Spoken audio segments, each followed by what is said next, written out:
Greeted in Warsaw with full pomp and ceremony on Zelensky's first official visit to Ukraine's closest European ally. The Polish president, Andrzej Duda, gave him a hero's welcome. There's no doubt that you, Volodymyr, are an absolutely special man, he said. Awarding Zelensky the Order of the White Eagle, Poland's highest honor, Zelensky returned the praise. You've not abandoned Ukraine, he said. I believe there's historic strength between our countries. He needs his allies as the war voraciously consumes military aid. The fight in Bakhmut, Zelensky said, is difficult, but Russia has not taken control. As Ukraine received the first of about a dozen MiG fighter jets promised by Poland.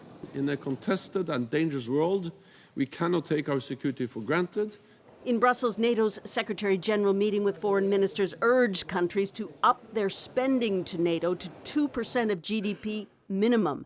Canada is well below that. As war is back in Europe, as tensions are flaring in the Indo-Pacific, we need to make sure that we step up our game, and that's what we'll do. Does that mean that Canada will step up its game to minimum 2% of defense spending for NATO? We're undergoing a very important defense policy review, which is required before announcing any further investments. Joly was clear that Canada and others are asking China to press Vladimir Putin to engage in peace talks, as a flurry of heads of states descend on Beijing this week, meeting with Chinese President Xi. And I think China could certainly help in making sure to say clearly first to Russia to get out of Ukraine, and second, to take the phone call from President Zelenskyy.